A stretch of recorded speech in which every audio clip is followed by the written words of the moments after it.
this. You know, I think what Anka said about the tree in memory resonates so deeply with me because, of course, Largs is on the coast that I grew up in. It's on the coast that appears in nearly every one of my novels. I've spent a lot of years in London, but now Lindsay and I thankfully have a place in Largs, and it is a thrill every time we come here. One of the main reasons is that Douglas Park is just so unique. It's such an individual place. I mean, lots of places have parks, but nowhere has a park like this. And memory does exist in a place like this. Of course, in the flora and fauna, but in the feel of the park itself, you feel that people have made memories here, So of planting and working always to create memories for other people. And that means so much to us. Of course, an extra reason, before I get to this wonderful, lifetime memory for me, to be recognised by your own family is a really divine thing. It doesn't happen to every writer, every artist, but it's happened to me, and I don't really know how to express that. It is a special bonus for me, but also to have it happen in the location where the work really finds its roots. That's a lifetime event for me.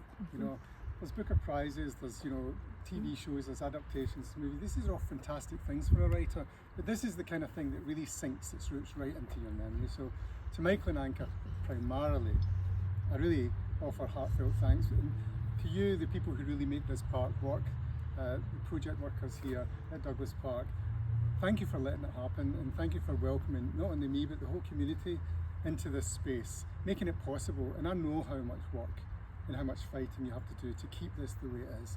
It's just a fantastic asset to the whole community and to this part of Scotland. Can I just say that a third reason that this is special to me, of course, is Robert Burns. Robert Burns has been the primary cousin, brother writer to me from the minute I started writing my first book when I was 21. I published my first book more than 30 years ago now, I'm sad to say. And my last book, Caledonian Road, which is kindly mentioned here, is my 10th book. And through that whole journey, I can swear to you that the voice in my head, the resounding brotherly voice, was Robert Burns. As Anka said, a poet of Scotland and the world who married nature and feeling in a way that was just beyond measure.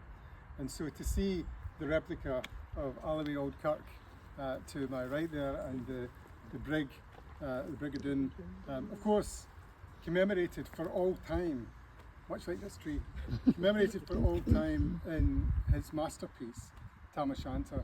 I'll just recite a few lines to remind you in the middle of the poem.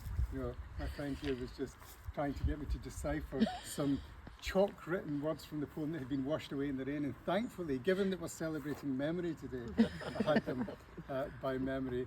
When Chapman Billies leave the street and Ruthie neighbours meet, as market days are wearing late and folk begin to tack the gate, as we sit, boozing at the nappy, getting fou and unca happy, we think, and the lang Scot smiles, the mosses, waters, slaps and stiles that lie between us and our hame, where sits a sulky, sullen dame, gathering her brews like gathering storms, nursing her wrath to keep her warm.